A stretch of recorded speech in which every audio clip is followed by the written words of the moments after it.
What's going on, YouTube? We're back at it for another video, and today we're talking about one of the best loadouts you can use when it comes to facing off with the Automatons. Now, one thing to key highlight at the beginning of this video is this is simply put not the end-all be-all only loadout you should be using when it comes to facing off with the Automatons. There's a whole slew of different combinations of stratagems that can work just as powerfully as this one, but the biggest thing about this loadout is it's going to be the most versatile when it comes to being able to fit in with any random group you may be joining up with, and giving you a little bit of everything that you'll need in order to complete every objective you'll be facing off with on every dive you take. With that being said, we've got more than a few things to cover, so let's get straight into it, starting off with the stratagems you'll need for this loadout. Coming up first, we've got the Eagle Airstrike, arguably one of the strongest stratagems within the entire game, and one you just don't want to miss out on, especially when it comes to facing off with the Automatons. With a large area of effect and a massive amount of damage, this is one of those stratagems that is going to take out even the smallest all the way up to the largest of enemy types you'll be dealing with, including any type of heavily armored enemies. You'll be able to deal damage to them, if not completely destroy them, including that of the heavily armored tank,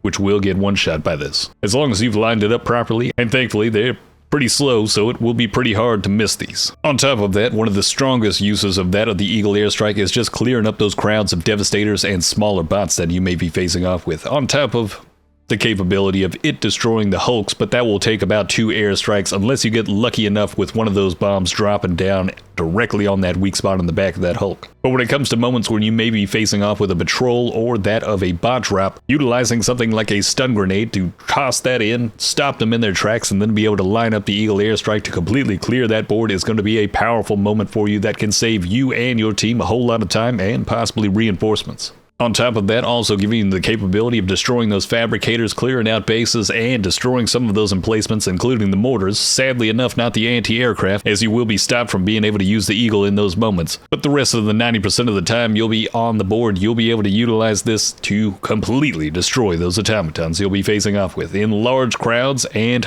diminishing their numbers down to only a few. That will make it so much easier to start pushing into some of those bases, or to push out of that cover you may be stuck behind with all those millions of lasers and rockets that are bearing down on you. Overall, the Eagle Airstrike is an extremely powerful stratagem that you just cannot go wrong throwing into just about any loadout that you may make in the future. Coming up right after that, we've got the Orbital Laser, which is going to be an extremely powerful stratagem that not only is going to have that crowd control effect and melting power against the automatons, but it can also be a base clear. It is going to be able to move from fabricator to fabricator, making some of those blitz missions extremely easy, and if you're just going for those side objectives to basically complete everything across the board, this is one of those that you can just toss into some of those bigger bases, let it do its work, and then keep moving towards that next objective, making life a whole lot easier for you. And on top of that, giving you the capability of taking out some of those major objectives, such as that of the command bunker, being able to just type this in on the other side of that wall, avoiding their turrets, and then just tossing it over, and then just rolling on out. You can't get any easier than that. The only downside to the Orbital Laser is a 5-minute cooldown and the fact that you can only use it 3 times, but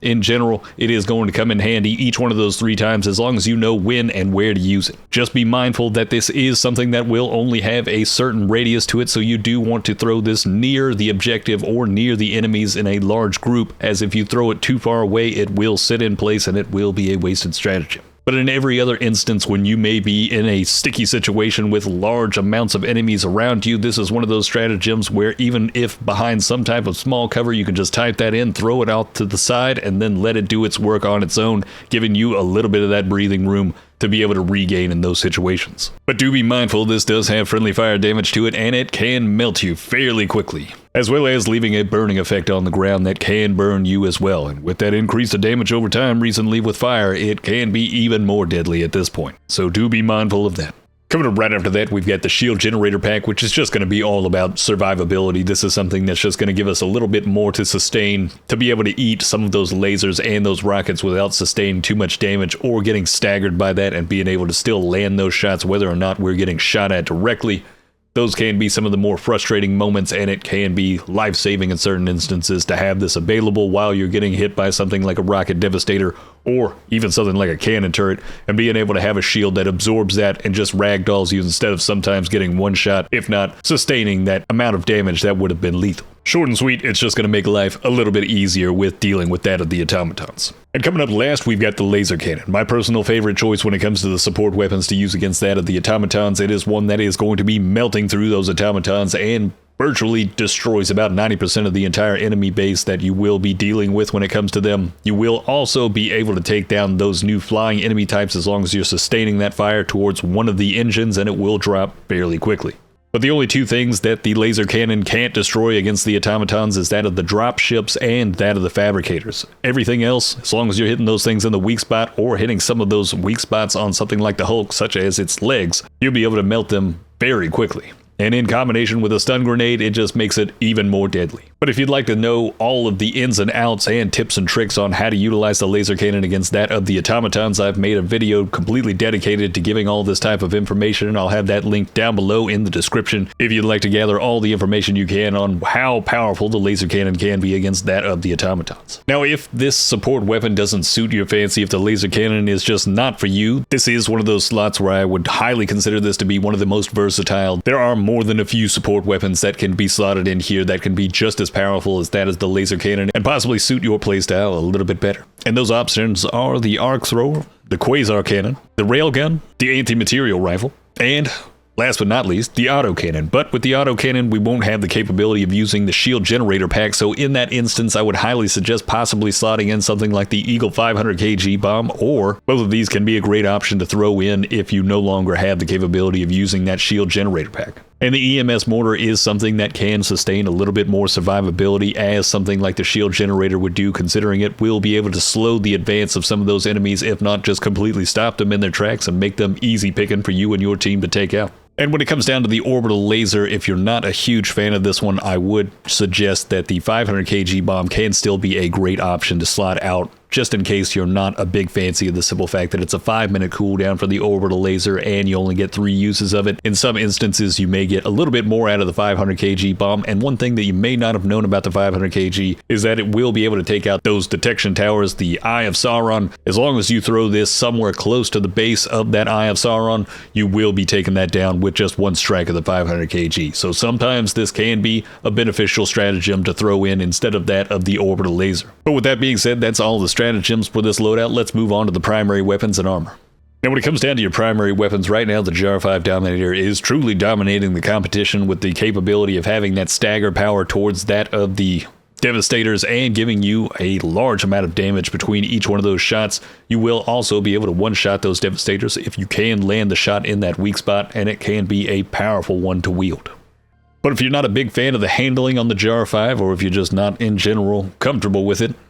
the Scorcher is also a great option that can basically do everything that the GR5 can do, minus the fact of staggering those enemies. And it can be a bit better at taking down that of the heavily armored tanks and the cannon turrets by hitting them in the weak spot. As long as you land every shot from one magazine, you'll be able to destroy both of these targets. And it will almost be just as strong when it comes to taking down those Devastators. Beyond that, you can't go wrong with the LAS-16 sickle, super accurate, giving you the capability of zooming in, nailing those headshots on those Devastators, and really being able to be precise and quick about eliminating those threats. The sad part is you won't get that stagger effect, but you will have unlimited ammo. Now, if you're looking for something that has that stagger capability, but with a bit better handling and a bit more forgiving when it comes to your shot placement, the Punisher is going to be a great option that's almost just as powerful as what the Slugger was, but it does have a spread to it. It can be even more powerful in certain instances if you can land every single pellet from one of those shells. And if you're aiming towards the face, you can end up getting some of those one-shots even at a distance against those Devastators. But overall, it's going to have that same stagger power and give you a little bit more forgiveness when it comes to its overall capability of just being able to sling this, land a shot, even if you're not perfectly on target. When it comes down to the grenade, the G23 stun is my personal favorite. It is something that just gives me a bit more versatility, and it gives me one of the best options to take down that of the Hulks that you'll be dealing with. There's nothing worse than having one of those Hulks with the flamethrower bearing down on you, and with something like the stun grenade, you'll be able to stop them in their tracks, and then also be able to just immediately melt them with that laser cannon or whatever support weapon you may have. On top of that, you will be able to stun large crowds of those Devastators and line them up for easy pickings with something like that Eagle AIRSTRIKE or the 500 kg, along with just being able to stop them from being able to onslaught you with a lot of those lasers and rockets. So the stun grenade can come in handy in more than a few different situations. But on top of that, you can't go wrong with something like the G16 Impact that has that stopping power and will be able to destroy large groups of those Devastators as long as they're tightly grouped together, and it will have that stagger power. But sadly enough, we will only get 4 strikes with this, and I believe a lot of times the stun grenade ends up being a little bit more useful for me, as I'll get more impact out of 1 stun grenade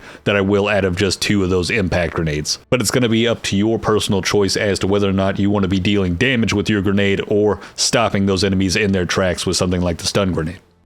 Now, when it comes down to the armor, it's going to be up to your personal preference. That's going to be suiting you best, but I would suggest that Fortified is going to be one that gives you a little bit more of that survivability, considering you do get that 50% resistance to explosive damage, alongside getting a little bit of that reduction to recoil when you crouch and go prone. Another one that can be just as strong when it comes to overall survivability is that of the Medkit passive, giving you an additional 2 seconds of that duration of that stim effect, on top of that giving you 2 additional stims to be able to utilize. This can come in handy in certain instances where you need to move from cover to cover with a ton of those automatons bearing down on you with thousands of those lasers and rockets. But being able to pop that stim and then be able to just head out with infinite stamina and almost infinite health can sometimes mean the difference between you making it to that next piece of cover or just repositioning to get a better shot on some of those devastators you may be dealing with. And the last one I'd say that could be best in slot would be something like Democracy Protects. That can give you a 50% chance not to die when taking lethal damage, which sometimes can be 100% of the time. It's kind of crazy with this one. It can proc quite often, and it is very useful at times. But it's still just something all about survivability.